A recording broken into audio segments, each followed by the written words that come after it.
আজ আমি আপনাদের খেদমতে মাযহাব কি, মাযহাবের গুরুত্ব এবং মাযহাব মানার প্রয়োজনীয়তা সম্পর্কে আলোচনা করার ইচ্ছা পোষণ করেছি। বাকি ওয়ামা তৌফিকি ইল্লা বিল্লাহ আলাইহি তাওয়াক্কালতু ওয়া ইলাইহি উনীব। এই সাবজেক্টের দিকে লক্ষ্য করে কোরআনুল করিমের পঞ্চম পারা সূরা নিসায়ের 59 নম্বর আয়াত আমি তেলাওয়াত করেছি।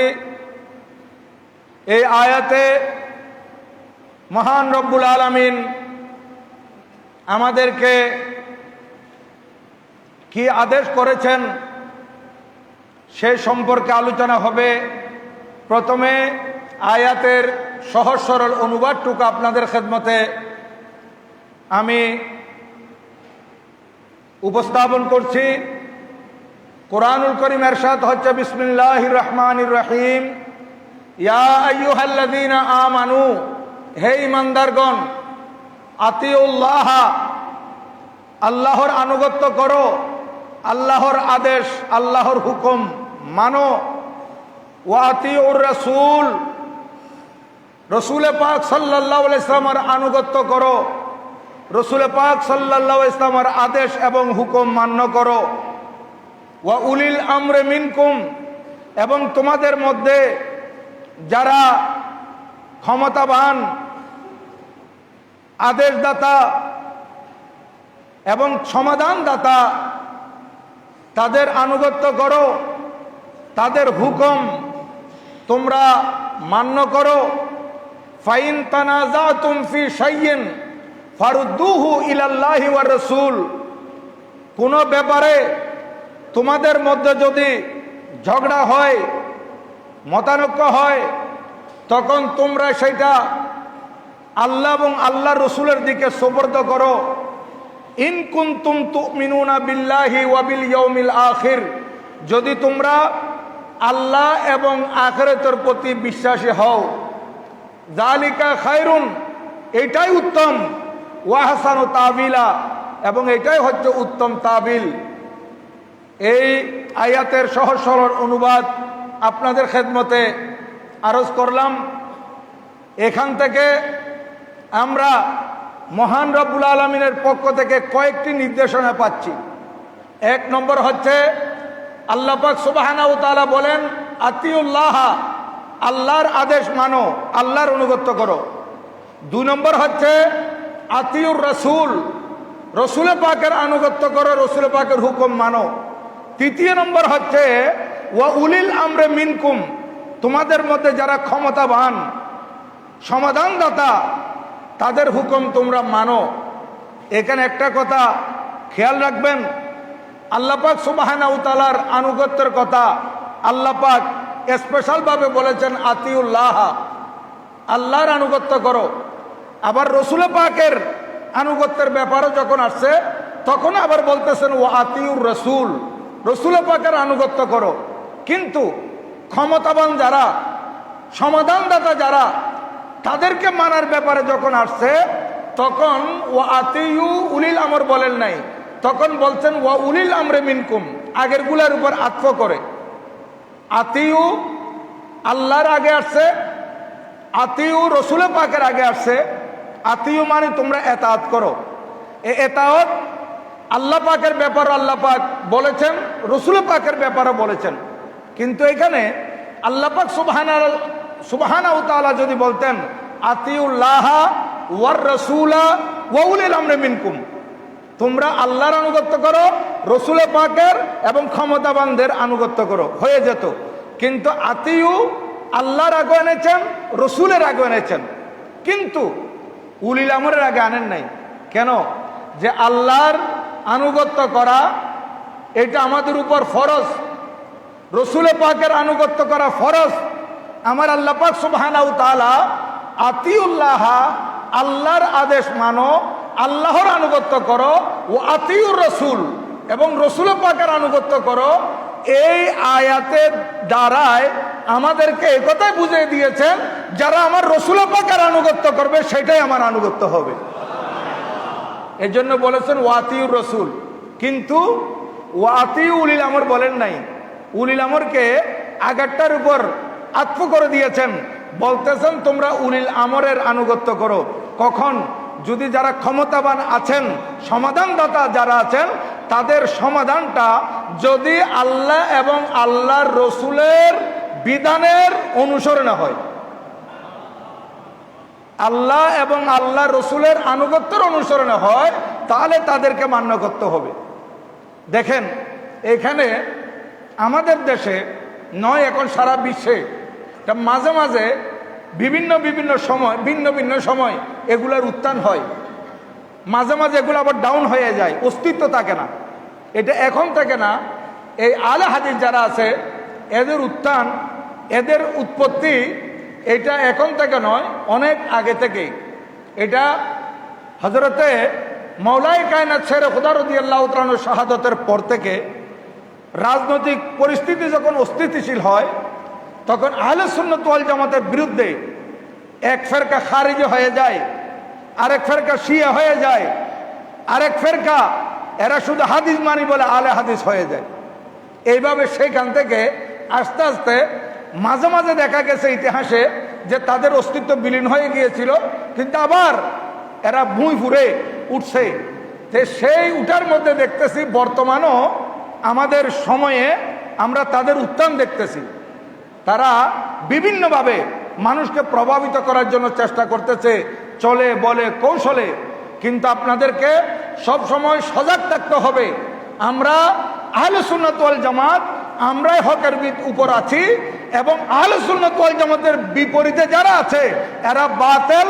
এদের মধ্যে যতই বড় আলেম হোক না কেন, যত বড় দায়ী থাকুক না কেন, যেমন পোশাক পরিধান করুক না কেন, আমরা তাদেরকে মান্য করতে পারবো না।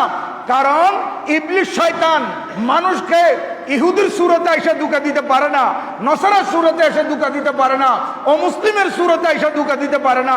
শয়তান যখন মানুষকে ধোঁকা দিতে আসে, তখন দরবেশের সুরতে আসে।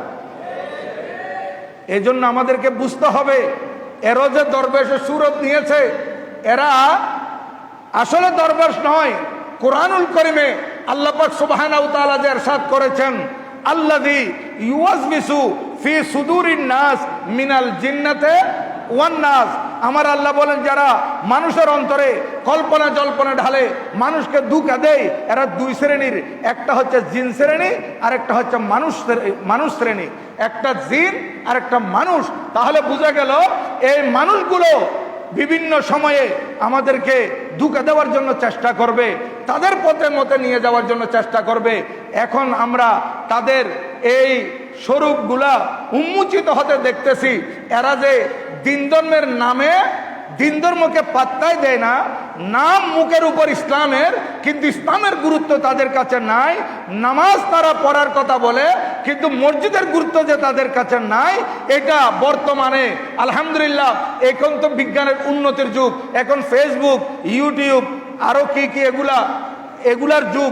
এই সময় আমরা দেখতে পাচ্ছি তাদের অপকর্মগুলো।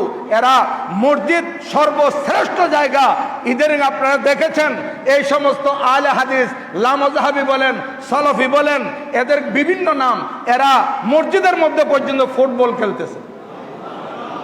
আপনারা দেখছেন, অনেকে দেখছেন, আর যারা দেখেন নাই, যারা দেখছেন তাদের থেকে আপনারা দেখে নিতে পারবেন। এটা ফেসবুকের মধ্যে স্পষ্ট আছে। এবং তারা এগুলা কেন করে? এরা বলতেছে এগুলা হাদিস শরীফে আছে। নাউজুবিল্লাহি মিন যালিক।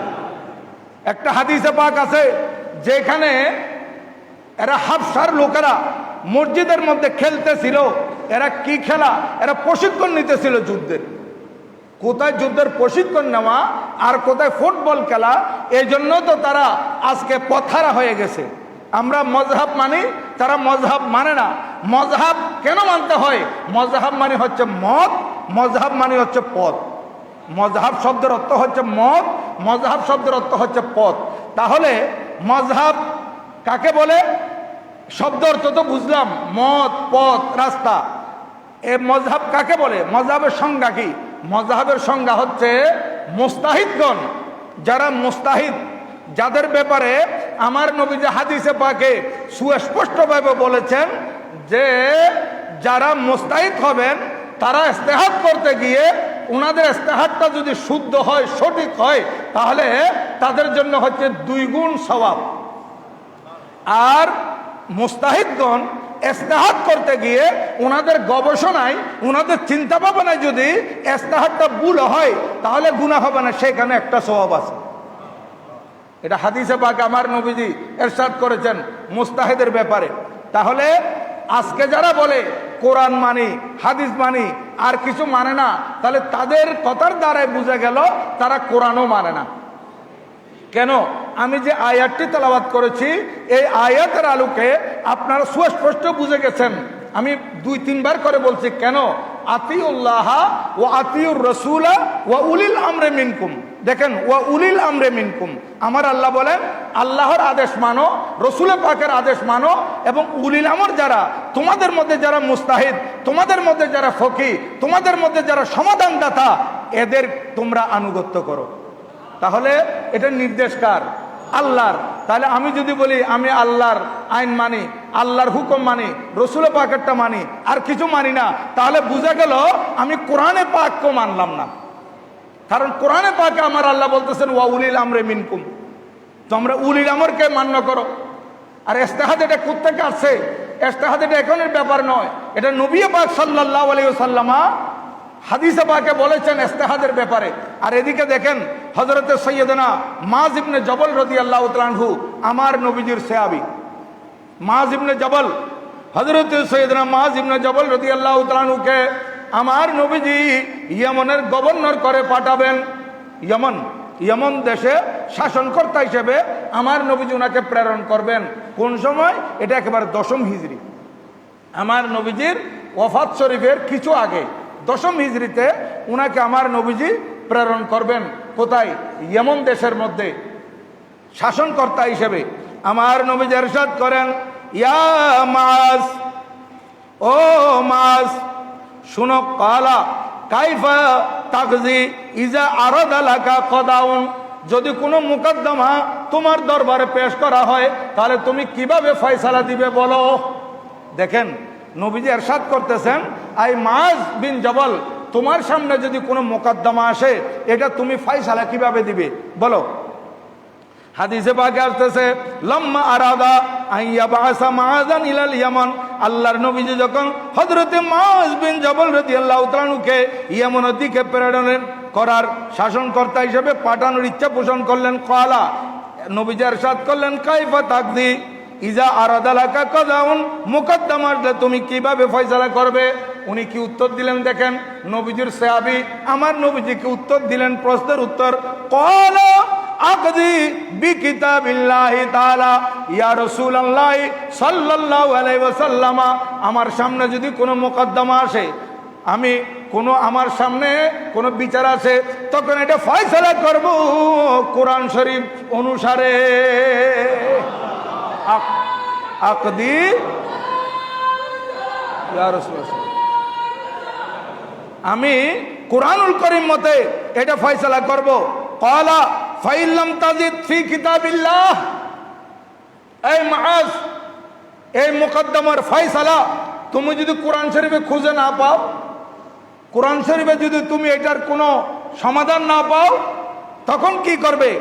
ক্বালা, তখন তিনি উত্তর দিলেন, ইয়া রাসূলুল্লাহ ফাবিসুন্নাতি রাসূলিল্লাহ সাল্লাল্লাহু আলাইহি ওয়াসাল্লাম, ইয়া রাসূলুল্লাহ, ও আল্লাহর প্রিয় মাহবুব, যখন আমি কোরআন শরীফের সমাধান পাবো না, তখন আমি হাদিস শরীফের দিকে যাব।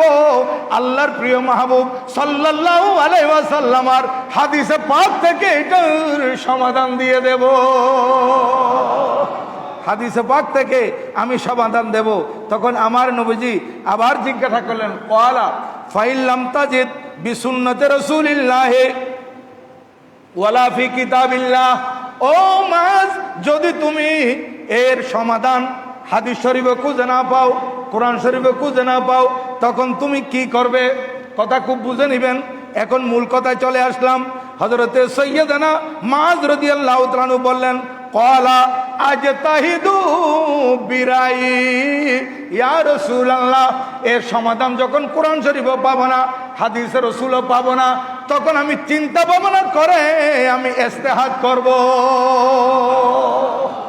দেখেন, ইস্তেহাদ চিন্তা ভাবনা করে গবেষণা করে সমাধান দেওয়া কোরআন সুন্নাহর আলোকে, এটা কোত্থেকে এসেছে? তখন উনি বললেন, ইয়া রাসূলুল্লাহ, আমি যখন কোরআন শরীফও পাবো না, হাদিস শরীফের সমাধান পাবো না, তখন আমি চিন্তা ভাবনা করে গবেষণা করে আমি ইস্তেহাদ করে এর সমাধান দেব। আল্লাহর নবীজিতে কথা বলেন নাই, কেন তুমি নিজের পক্ষ থেকে দিবে? কোরআন শরীফ হাদিস শরীফের বাইরে যেতে পারবে না, কোরআন শরীফের না পাইলে হাদিস শরীফের না পাইলে তুমি স্টক করে দিবা, এই কথা রাসূল পাক সাল্লাল্লাহু আলাইহি ওয়াসাল্লাম এর বলেন নাই। বরং নবীজি এত খুশি হয়েছেন, খুব বেশি খুশি হয়েছেন। হযরতে সাইয়েদনা মুআয ইবনে জবল রাদিয়াল্লাহু তাআলার উত্তরে আমার নবীজি এত বেশি খুশি হয়েছেন, এটা প্রচলনটা আমাদের মাঝে আসে। কোনো একজন ছাত্র ওস্তাদের সামনে দাঁড়িয়ে ভালো উত্তর দিতে পারলে ওস্তাদ খুশি হয়ে তার বক্ষের উপর হাত মারে, খুব ভালো করেছো। দেখেন আমার নবীজির সুন্নত এটা। নবীজি কি করলেন? ক্বালা ফাদারাবা রাসূলুল্লাহ সাল্লাল্লাহু আলাইহি ওয়াসাল্লাম ফি সাদরিহি।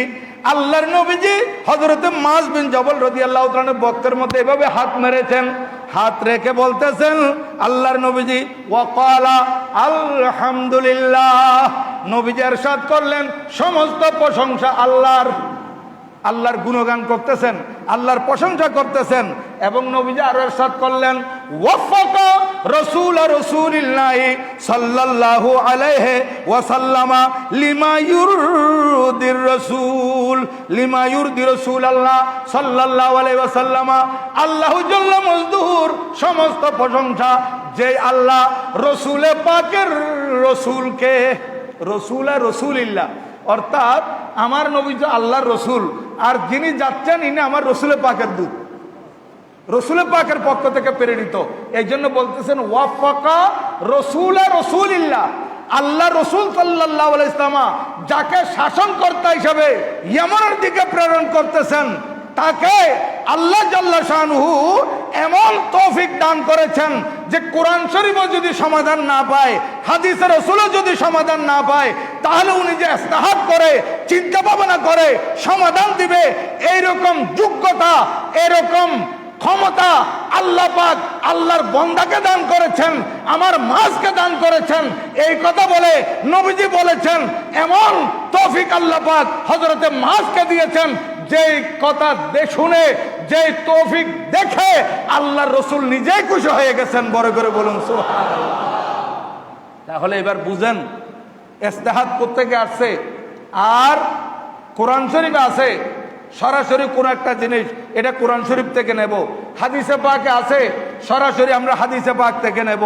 কোরআন শরীফও পাচ্ছি না সমাধান, হাদিসে পাকও পাচ্ছি না, তখন আমাদেরকে মুস্তাহিদিনদের গবেষণা, যারা ওনারা ইস্তেহাদ করে বের করেছেন, সেই দিকে আমাদেরকে অবশ্যই যেতে হবে।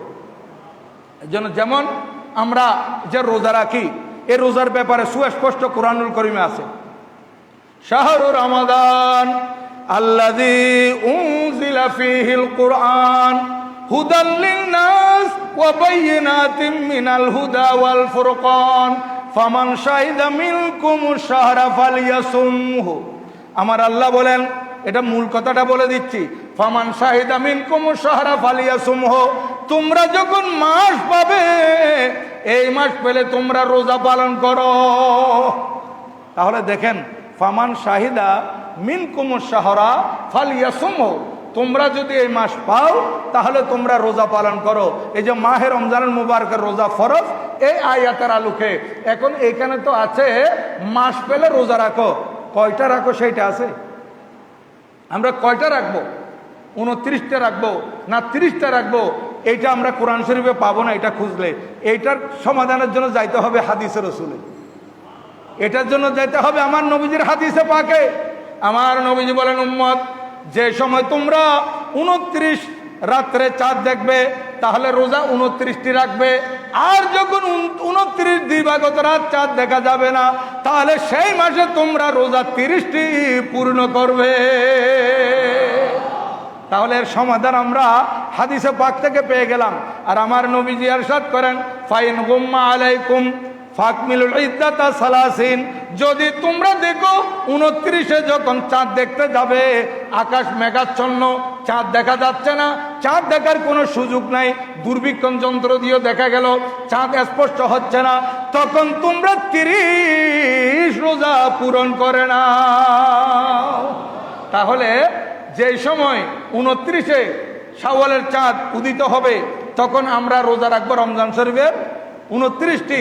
আর যখন শাওয়ালের চাঁদ উদিত হবে রমজান শরীফের 30 পূর্ণ হয়ে, তাহলে আমরা মাহে রমজানের রোজা রাখবো 30টি। আর যদি আকাশ মেঘাচ্ছন্ন হয়, চাঁদ দেখা না যায়, তারপরে আমাদেরকে পরিপূর্ণ কয়টা করতে হবে? 30টি। এই সমাধান পেলাম কোত্থেকে? হাদিসে পাকের মধ্যে। এখন এবার আসেন হযরত সৈয়দনা সিদ্দিক আকবর রাদিয়াল্লাহু তাআলা আনহু, ইনি ইসলামী জাহানের ত্রাণকর্তা এবং ইসলামের প্রথম খলিফা।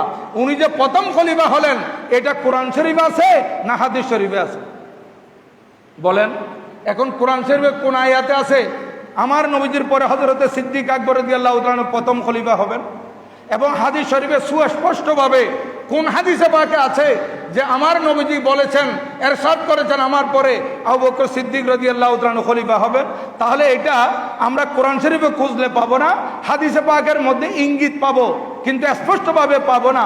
এই কারণে সাহাবায়ে কেরাম বসে ঐক্যমত হয়েছেন, ওনারা এটার উপর ঐক্য মতে সিদ্ধান্ত নিয়েছেন যে আল্লাহর পেয়ারা মাহবুব সাল্লাল্লাহু আলাইহি সাল্লাম অসুস্থ থাকা অবস্থায় উনাকে যখন মুসাল্লা দান করেছেন, এটাই ইঙ্গিত বহন করে যে আমার নবীজির ইন্তেকালের পর প্রথম খলিফা হযরত সিদ্দিক আকবর রাদিয়াল্লাহু তাআলা।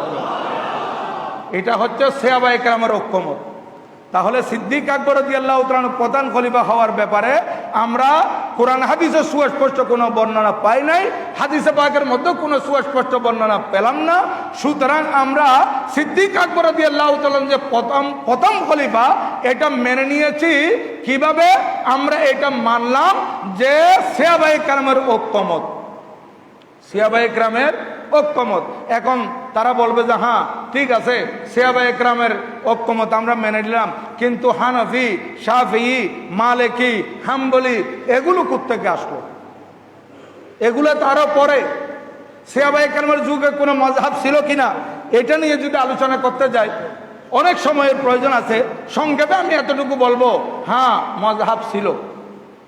আমি আপনাদের খেদমতে বলি যে আমার নবীজি যতদিন বাহায়াত ছিলেন, দুনিয়াবি হায়াতে সাহাবায়ে কেরাম কোন সমস্যার সম্মুখীন হলে নবীজির দ্বারস্থ হতেন, আমার নবীজি সমাধান দিয়ে দিতেন, অথবা আমার নবীজি আল্লাহর পক্ষ থেকে সমাধান আসার অপেক্ষা করতেন। আয়াত নাযিল হতো, তখন আমার নবীজি সাহাবায়ে কেরামকে সেই সমাধান দিয়ে দিতেন কোরআন এবং সুন্নাহর আলোকে। কিন্তু দেখা যাচ্ছে নবীজির ইন্তেকালের পর সাহাবায়ে কেরাম কাকে মেনেছিলেন, কিভাবে মেনেছিলেন?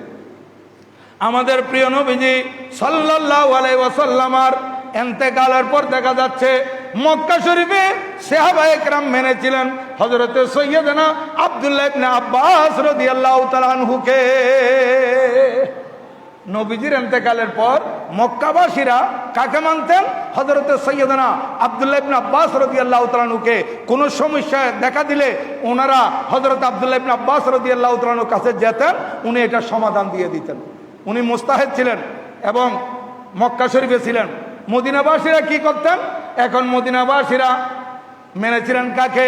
আমার নবীজির ইন্তেকালের পর মদিনা শরীফে হযরত যায়েদ বিন সাবিত রাদিয়াল্লাহু তাআলা ছিলেন, হযরত যায়েদ বিন সাবিত রাদিয়াল্লাহু তাআলা থেকে সমাধান নিতেন। এইভাবে ইরাক এবং কুফার মধ্যে কে ছিলেন? ইরাক এবং কুফার মধ্যে ছিলেন হযরত আব্দুল্লাহ ইবনে মাসউদ রাদিয়াল্লাহু তাআলা আনহু। কোন সমস্যার সমাধানের জন্য ওনারা হযরত আব্দুল্লাহ ইবনে মাসউদ রাদিয়াল্লাহু তাআলা আনহুর কাছে আসতেন। আর ইয়েমনবাসীরা, এখন তো আপনারা হাদিসে পাকে পেলেন, ইয়েমনবাসীদের জন্য আমার নবীজি প্রেরণ করেছিলেন হযরত মুআয ইবনে জবল রাদিয়াল্লাহু তাআলা আনহুকে। ইয়েমনের লোকেরা সিদ্ধান্তের জন্য, সমাধানের জন্য যেতেন কার কাছে? হযরত সাইয়্যিদনা মুআয বিন জবল রাদিয়াল্লাহু তাআলা আনহুর কাছে। এজন্য হযরতে আব্দুল্লাহ ইবনে আব্বাস রাদিয়াল্লাহু তাআলা আনহু মক্কা শরীফে ছিলেন। ওনার পরে ওনার শিষ্য, ওনার পরে ওনার শিষ্য এইভাবে আস্তে আস্তে হযরত ইমামে শাফি রহমতুল্লাহ আলাইহি পর্যন্ত যখন আসলো, হযরতে আব্দুল্লাহ ইবনে আব্বাস রাদিয়াল্লাহু তাআলা আনহুর যে রওয়ায়াতগুলো আছে, উনার যে সমাধানগুলো আছে, এগুলো সাজিয়েছেন হযরত ইমামে শাফি রহমতুল্লাহ আলাইহি। ওখান থেকে শাফি মাযহাব আসলো। আর ইমামে আজম রহমতুল্লাহ আলাইহি বাড়ি কোথায়? কুফা। উনি হযরতে সৈয়দনা আব্দুল্লাহ ইবনে মাসউদ রাদিয়াল্লাহু তাআলা আনহুর যে সমাধান, যে রায়, ওনার যে মশালা মশাইল, এগুলার আলোকে উনি এগুলাকে সাজিয়েছেন। হযরতে সৈয়দনা আব্দুল্লাহ ইবনে আব্বাস রাদিয়াল্লাহু তাআলা আনহু উনার ইন্তেকালের পর হযরতে আলকামা তাবি, উনি হযরত আব্দুল্লাহ ইবনে আব্বাস রাদিয়াল্লাহু তাআলা আনহুর ইসতিলা বিশুক্ত উনার জায়গায় এসেছেন। হযরত আলকামা রাদিয়াল্লাহু তাআলা আনহুর ইন্তেকালের পর দেখা গেল হযরত ইব্রাহিম নখী রাদিয়াল্লাহু তাআলা আনহু উনি এসেছেন, উনি এগুলা দিয়ে সমাধান দিতেন। উনার পরে তারপরে এসেছে হযরত হাম্মাদ বিন আবি সুলাইমান রাদিয়াল্লাহু তাআলা আনহু, উনার ইন্তেকাল হয় 124-এ। উনার পরে এসেছেন ইমামে আজম আবু হানিফা রহমতুল্লাহ আলাইহি। এখন ইমামে আজম আবু হানিফা রহমতুল্লাহ আলাইহি এই যে হযরত আব্দুল্লাহ ইবনে মাসউদ রাদিয়াল্লাহু তাআলা আনহুর যে সমাধান, যে মশালা, ওনার পরে হযরত আলকামা এটার হাল ধরে ছিলেন। ওনার পরে হযরত ইব্রাহিম নখী এটা সব কিছু ঠিকঠাক করে দিয়েছেন। এরপরে আসছেন হযরত হাম্মাদ রাদিয়াল্লাহু তাআলা আনহু, ওনারা হযরত আব্দুল্লাহ ইবনে মাসউদ রাদিয়াল্লাহু তাআলা আনহুর এই মশালারগুলা দিয়ে সমাধান দিতে দিতে হযরত ইমামে আজম আবু হানিফা রহমতুল্লাহর সময় যখন আসলো, দেখা গেল উনি এগুলা সব কিছু সংকলন করে একত্রিত করে উম্মতের সামনে পেশ করে দিয়েছেন। এই জন্য এটাকে হানাফি মাযহাব বলা হয়। এখন আবার প্রশ্ন করবে, কারণ এদের প্রশ্নের কোনো শেষ নাই, যেটা হানাফি মাযহাব বললাম। তো আপনি তো বললেন এখন হযরত আব্দুল্লাহ ইবনে মাসউদ রাদিয়াল্লাহু তাআলা আনহুর সময় উনি কুফার মধ্যে ছিলেন, ইরাকের মধ্যে ছিলেন, তাহলে এটা মাযহাবে আব্দুল্লাহ ইবনে মাসউদ বলতে পারতো না? প্রশ্ন একটা করে দিবে, প্রশ্ন শেষ নাই। এখন মাযহাবে হানাফি মাযহাব কেন হচ্ছে? এটা আব্দুল্লাহ ইবনে মাসউদ রাদিয়াল্লাহু তাআলা মাযহাব কেন হয় নাই? তো আমি আপনাদের খেদমতে উত্তর দিতে চাই। তারা যেভাবে প্রশ্ন করে সেই রকম উত্তর দিতে গেলে হযরত আব্দুল্লাহ ইবনে মাসউদ রাদিয়াল্লাহু তাআলা আনহু উনি মশালার সমাধান দিয়েছেন। এরপরে হযরত আলকামা, এরপরে হযরত ইব্রাহিম নখী, এরপরে হযরত হাম্মাদ বিন আবি সুলাইমান, ওনারা তো মশালার সমাধান দিয়েছেন, কিন্তু সবগুলোকে সাজিয়েছেন কে? হযরত সাইয়েদনা ইমামে আজম আবু হানিফা রহমতুল্লাহ আলাইহি। এই কারণে এটা হানাফি মাযহাব। তাহলে আমি আপনাদের খেদমতে বলি, একটা প্রশ্ন করি। আপনারা প্রত্যেকে জানেন বুখারী শরীফের নাম। বুখারী শরীফ সম্পর্কে আপনারা প্রত্যেকে জানেন, আসমানের নিচে জমিনের উপরে 30 পারা কালামুল্লাহ শরীফের পর যেই কিতাবের স্থান, সেই কিতাবের নাম কি? বুখারী শরীফ। তো বুখারী এটা কার নামে? হযরতে আবু আব্দুল্লাহ মুহাম্মদ বিন ইসমাইল বুখারী, উনি বুখারার জন্ম, এই জন্য বুখারী ওনার নামের দিকে সম্পর্কিত, ওনার নামের দিকে। তাহলে এখানে বুখারী শরীফের মধ্যে কি আছে? এগুলো সব হযরতে ইমাম বুখারী রাদিয়াল্লাহু তাআলা আনহুর মত আছে এখানে, ইমাম বুখারী রাদিয়াল্লাহু তাআলার কথা, ইমাম বুখারী রাদিয়াল্লাহু তাআলার সমাধান, এগুলো কি বুখারী শরীফে আছে? না। বুখারী শরীফ উনি সাজিয়েছেন, কিন্তু বুখারী শরীফের মধ্যে সব আমার নবীদের হাদিসে পাক আছে। তো বুখারী শরীফের মধ্যে যেহেতু সব নবীদের হাদিসে পাক, তাহলে এটা বুখারী শরীফ কেন? এটা মুহাম্মদুর রাসূলুল্লাহ সাল্লাল্লাহু আলাইহি ওয়াসাল্লাম শরীফ হওয়া দরকার ছিল। এটা বুখারী শরীফ কেন হলো? যেহেতু হযরত ইমাম বুখারী আমার নবীদের হাদিসগুলোকে সংকলন করে এক জায়গায় সাজিয়েছেন, এই জন্য এটা বুখারী শরীফ হলো। ইমামে মুসলিম রাদিয়াল্লাহু তাআলা আনহু মুসলিম শরীফের মধ্যে নবীদের হাদিসগুলো এনে এক জায়গায় সন্নিবেশিত করেছেন, সাজিয়েছেন, সংকলন করেছেন, এই জন্য এটা মুসলিম শরীফ হলো। অনুরূপভাবে যে মশালা মশাইল হযরত সৈয়দনা ইমামে শাফি রহমতুল্লাহ আলাইহি হযরত আব্দুল্লাহ ইবনে আব্বাস রাদিয়াল্লাহু তাআলা থেকে এনে সাজিয়েছেন, এর জন্য এটা মযহাবে ফিকহে শাফি হলো। হযরতে আব্দুল্লাহ ইবনে মাসউদ রাদিয়াল্লাহু তাআলা থেকে যে মশালা মশাইলগুলো ইমামে আজম আবু হানিফা রহমতুল্লাহ আলাইহি সাজিয়েছেন, এগুলো ফিকহে হানিফি হলো। আর যে মশালা মশাইল হযরতে যায়েদ বিন সাবিত রাদিয়াল্লাহু তাআলা যিনি মদিনায় পাকে ছিলেন, উনার থেকে যে মশালা মশাইল এনে সাজিয়েছেন, এটা ফিকহে মালিকি হলো। কারণ ইমাম মালিক রাদিয়াল্লাহু তাআলা মদিনা শরীফে ছিলেন, দারুল হিজরা। আর হযরত ইমামে আহমদ বিন হাম্বল রাদিয়াল্লাহু তাআলা যে মশালা মশাইলগুলো সাজিয়েছেন, হযরতে সৈয়দনা আব্দুল্লাহ ইবনে আব্বাস এবং হযরতে মুআয ইবনে জবল রাদিয়াল্লাহু তাআলা থেকে এগুলো ফিকহে হাম্বলি হয়ে গেল। এটা ফিকহে হানাফি, ফিকহে শাফি এবং ফিকহে হাম্বলি, ফিকহে মালিকি। এই জন্য এটা আমাদের জন্য ওনাদের এগুলো যেহেতু ওনারা সাজিয়েছেন, এর জন্য একটা হানাফি মাযহাব হলো, আর একটা শাফি মাযহাব হলো, আর একটা হাম্বলি মাযহাব হলো, আর একটা মালিকি মাযহাব হলো। তো 4টা কেন হলো? এরা বলতে পারতো তো 5টা তো হতে পারতো। কারণ প্রশ্ন তো তাদের শেষ নাই। 5টা হয় নাই কেন? আমি বলবো আল্লাহর প্যারা রাসূল সাল্লাল্লাহু আলাইহি ওয়াসাল্লামের ইন্তেকালের পর সাহাবায়ে কেরাম থেকে ওনারা সমাধান পেয়েছেন, সাহাবায়ে কেরামের পর তাবিন থেকে সমাধান পেয়েছেন। যখন এরপরে তবে তাবিনের জমানা আসলো, দেখা গেল একটা মশলার মধ্যে ভিন্ন ভিন্ন মত পাওয়া যাচ্ছে। যেমন আমাদের এই যে শরীর থেকে রক্ত বের হয়ে গড়িয়ে পড়লে উজু ভেঙে যাবে, উদাহরণস্বরূপ বলতেছি, রক্ত বের হয়ে গড়িয়ে পড়লে উজু ভেঙে যাবে। এটা কার মজহাব? এটা হযরত সৈয়দনা ইমাম আজম রহমতুল্লাহ আলাইহির মজহাব। এটা কোত্থেকে আসছে? হাদিসে পাক থেকে আসছে। আচ্ছা, আবার ইমামে শাফি রহমতুল্লাহ আলাইহির মজহাব হচ্ছে শরীর থেকে রক্ত বের হয়ে গড়িয়ে পড়লে উজু ভাঙবে না। এটা কার মজহাব? এটা ইমামে শাফি রহমতুল্লাহ আলাইহির মজহাব। এটা হাদিসে পাক থেকে আসছে। আবার এদিকে আসেন, আমি উজু করলাম, উজু করার পর কোনো কারণে আমি আমার বিবির গায়ে হাত রাখলাম, হ্যাঁ, তাহলে ইমাম আজম আবু হানিফা রহমতুল্লাহ মজহাব হচ্ছে বিবির গায়ে হাত লাগলে উজু ভাঙবে না। এটা কার মজহাব? ইমাম আজম রহমতুল্লাহ মজহাব। আবার ইমামে শাফি রহমতুল্লাহ বলতেছেন উজু করার পর যদি মহিলা বিবির গায়ে হাত লাগে তাহলে উজু ভেঙে যাবে। এটা কার মজহাব? ইমামে শাফি রহমতুল্লাহ মজহাব। তাহলে দুইটা ভিন্ন মত, দেখেন দুইটা বিপরীত। ইমামে আজম রহমতুল্লাহ বলতেছেন উজু করার পর রক্ত গড়িয়ে পড়লে উজু ভেঙে যাবে, এটা ইমামে আজম রহমতুল্লাহের মত। আর উজু করার পর মহিলার গায়ে হাত লাগলে উজু ভাঙবে না, এটা ইমাম আজম রহমতুল্লাহের মত। আবার ওইদিকে ইমামে শাফি রহমতুল্লাহ বলতেছেন রক্ত বের হয়ে গড়িয়ে পড়লে উজু ভাঙবে না, এটা ইমাম শাফি রহমতুল্লাহের মত। কিন্তু আবার উনি বলতেছেন উজু করার পর মহিলার গায়ে হাত লাগলে উজু ভেঙে যাবে। এখন সেই সময় তাবির জমানায় এসে দেখা যাচ্ছে কিছু লোক সুবিধাবাদী, এরা বলতেছে রক্ত বেরিয়ে যখন গড়িয়ে পড়ছে বলতেছে আমরা শাফিটা মানলাম। আবার একই মশলা আইসা উজু করার পর স্ত্রীর গায়ে হাত লাগছে বলছে আমি হানাফিটা মানলাম। কিছুক্ষণ এইদিকে কিছুক্ষণ এইদিকে, এটা তো আরো বিপদের সম্মুখীন হবে।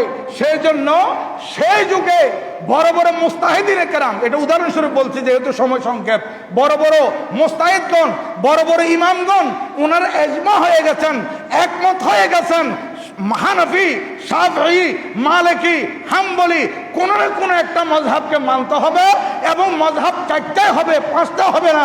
এই 4টা মজহাবের উপর সবাই একমত হয়ে গেছেন। বড় করে বলুন সুবহানাল্লাহ। এটা দ্বিমত করার আর কারো কোনো সুযোগ নাই। এই জন্য আমরা মজহাব মানি এবং মজহাব মানাটা হচ্ছে ওয়াজিব। মজহাব মানা কি? ওয়াজিব। মজহাব মানতে হবে।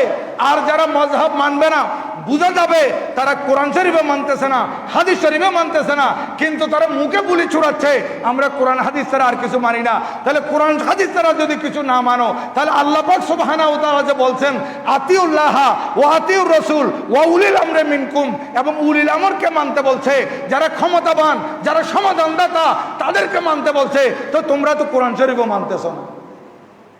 আবার কোরআন শরীফে আরেক আয়াতের মধ্যে যদি আমরা দেখি আল্লাহ পাক সুবহানাহু ওয়া তাআলা ইরশাদ করেন ফাসআলু আহলা যিকরি ইন কুনতুম লা তা'লামুন, যাদের কাছে কোরআনুল কারীমের জ্ঞান আছে তাদের থেকে জিজ্ঞাসা করো যদি তোমরা না জানো।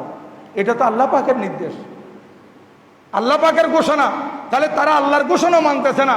যারা বলে আমরা কোরআন মানে, হাদিস মানে, আর কিছু মানি না, তাহলে মজহাব যদি না মানে তাহলে দুনিয়াতে তারা কোনো রাস্তা পাচ্ছে না। কারণ মজহাব মানে হচ্ছে রাস্তা, মজহাব মানে হচ্ছে পথ। যদি মজহাব না মানে তাহলে তারা সঠিক পথ পাচ্ছে না। তারা নিজেরাই বলতেছে আমরা লামজহাবি। তো লামজহাবি মানে রাস্তা ছাড়া আর কি, পথ ছাড়া। পথ ছাড়া মানে তারা পথ হারা। যারা পথ ছেড়ে দিয়েছে তারা পথ হারা হয়ে গেছে। দুনিয়াতে তারা সঠিক পথ পাচ্ছে না। আর আখিরাতের মধ্যে গিয়ে যারা মজহাব বিরোধী, মজহাব মানে না, তারা দুনিয়াতে মুক্তির পথ হারিয়ে ফেলবে, আখিরাতের মধ্যে গিয়ে নাজাতের পথ হারিয়ে ফেলবে। দুনিয়াতে তারা সঠিক পথ পাবে না, আখিরাতের মধ্যে গিয়ে জান্নাত এবং নাজাতের পথ তারা পাবে না। এই জন্য আমি আপনাদের খেদমতে আরজ করব, আমি বারবার বলে থাকি আপনারা এই সময়ে নাক কান খোলা রাখতে হবে। আপনারা নাক কান চক্ষু খোলা যদি না রাখেন তাহলে দেখবেন আপনি সুন্নি মুসলমান, আপনার ছেলে বরবাদ হয়ে যাচ্ছে, আপনার ছেলে অন্য পথে চলে যাচ্ছে, আপনার ঘরের ভিতর ফসাদ সৃষ্টি হয়ে যাবে। এরা চাচ্ছে ঘরে ঘরে ফসাদ সৃষ্টি করে দেওয়ার জন্য। আমাদের দেশে অনেক ভাইয়েরা দেখা যাচ্ছে ইদানিং যে কোনো প্রকারে আমাদের ভাইদেরকে ডাইভার্ট করে ফেলতেছে, ভিন্ন পথে পরিচালিত করতেছে। আমরা বিভিন্ন জায়গায় মাহফিলে যাচ্ছি, বলে হুজুর আগে পাক্কা সুন্নি ছিল, কিন্তু এখন দেখা যাচ্ছে এ অন্যদিকে চলে গেছে, বিদেশ থেকে আইসা বলতেছে এগুলো বিদেশের মধ্যে নাই। তাহলে আমার মশালা, আমার ফতোয়া কি বিদেশ, নাকি আমার মশালা কোরআন হাদিস? কোরআন হাদিস ফেকা ফতোয়া থেকে আমাদেরকে দেখতে হবে বিদেশের মধ্যে কি আছে না আছে। এগুলো দেখে চললে তো আমরা সঠিক পথ পাবো না। আজকে কিন্তু আমাদের ভাইদের আজকে দেখেন ভালো ভালো শিক্ষিত ছেলে, চুয়াটের ছেলে মেডিকেল ডাক্তারি পড়তেছে কোথায়? ঢাকা মেডিকেলের মধ্যে।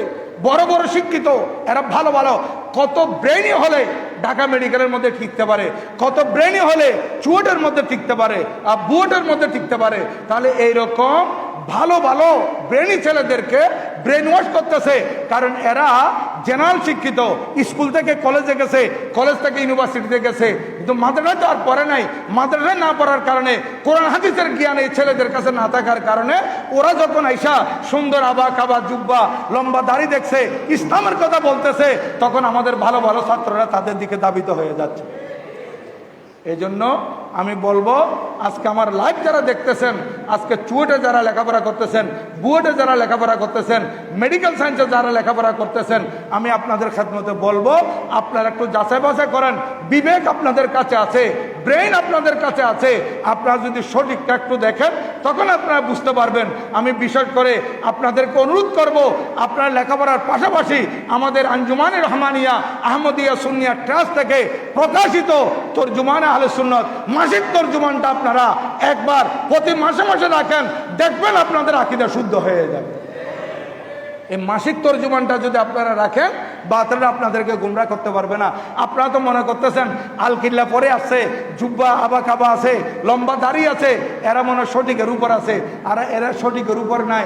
আপনারা দেখেন, আপনার চুয়েটের ছাত্র, আপনার বুয়েটের ছাত্র, আপনার মেডিকেলের ছাত্র, আজকে যে ইসরায়েল মারতেছে কাদেরকে? ফিলিস্তিনকে, গাজাকে, ছোট ছোট বাচ্চাদেরকে শহীদ করতেছে। এগুলা যারা মানবিক, অথচ ইহুদি। আজকে আপনারা দেখেন আমেরিকার মধ্যে এগুলোর বিরুদ্ধে আন্দোলন হচ্ছে। আমেরিকার মধ্যে পর্যন্ত, আমেরিকার স্কুলে, কলেজে, ইউনিভার্সিটিতে আজকে ইসরায়েল বিরুদ্ধে আন্দোলন হচ্ছে। এবং এই যুদ্ধ বন্ধ করার জন্য বারবার এই মার্কিন প্রেসিডেন্টকে অনুরোধ জানানো হচ্ছে, বিভিন্নভাবে আন্দোলন করতেছে। নিশ্চয়ই আপনাদের মনও কাঁদতেছে। ইসরায়েল যে আক্রমণ করতেছে, এটা আপনারাও সমর্থন করবেন না। বুয়েটে যারা পড়তেছেন, মেডিকেল সায়েন্সে যারা পড়তেছেন, ভালো ভালো ব্রেনি ছাত্ররা, আপনাদের হৃদয়ে রক্তক্ষরণ হচ্ছে যে এত মুসলমান মারতেছে। কিন্তু আপনারা যাদেরকে ফলো করতেছেন, যাদেরকে অনুসরণ করতেছেন, তারা তো ইহুদিদের পক্ষে। আপনারা যাদের কথা মেনে আলে হাদিস হয়ে যাচ্ছেন, লামাজাবি হয়ে যাচ্ছেন, তাদের একটু উল্টাই দেখেন, এরা ইহুদিদের পক্ষে, ইহুদিদের দালাল। এদের ছবি ইহুদিদের পাশাপাশি দেখা যাচ্ছে। আজকে আর কি দলিল লাগবে বলেন? এরা যে ইহুদিদের দালাল, আজকে মুসলমানের ভিতর বিভক্তি করে দেওয়ার জন্য এগুলা করতেছে। কারণ আপনারা জানেন শবে বরাত আমরা আগে থেকে পালন করে আসতেছি, আর ইদিনিং আইসা বলতেছে শবে বরাতে মসজিদে জমায়েত না হইয়া পতিতালয়ে রাত কাটানো অনেক উত্তম বলছে। মুসলমান হলে এই ধরনের কথা বলতে পারে? এই ধরনের কথা কাদের মুখ থেকে বের হবে? যারা ইহুদি নাসারার দালালি করতেছে তাদের মুখ থেকে বের। ফুটবল মসজিদের মধ্যে কারা খেলতে পারে? যারা মসজিদকে অপবিত্র করতে চায়, যারা মসজিদের পবিত্রতা সম্পর্কে অবহেলা করে, যারা মসজিদকে পবিত্র রাখতে চায় না, তারাই একমাত্র মসজিদে ফুটবল খেলতে পারে। তারপরেও বিবেকবান মানুষ যদি বিবেক হারা হয়ে যায়, বিবেকবান মানুষ যদি তারা বিবেককে প্রশ্ন না করে, ভালো ভালো ব্রেনিয়ান ছাত্ররা আপনারা যদি আপনাদের বিবেককে প্রশ্ন না করে সেই দিকে চলে যান, তাহলে আমাদের করার কিছু থাকবে না। কিন্তু এমন একটা সময় আসবেন যে সময় আপনারা আফসোস করা ছাড়া আর কোনো সুযোগ থাকবে না। তো ভাবিয়া করিও কাজ, করিয়া ভাবিও না। এই জন্য তাদের দিকে পা বাড়ানোর সময় আপনি একটু যাচাই বাছাই করেন। আল্লাহ পাক সুবহানাহু ওয়া তাআলা আমাদেরকে সঠিকটা বুঝার তৌফিক দান করুন। আমিন। ওয়া মা আলাইনা ইল্লাল বালাগ। ওয়া সালামু আলাইকুম ওয়া রাহমাতুল্লাহি তাআলা ওয়া বারাকাতুহু।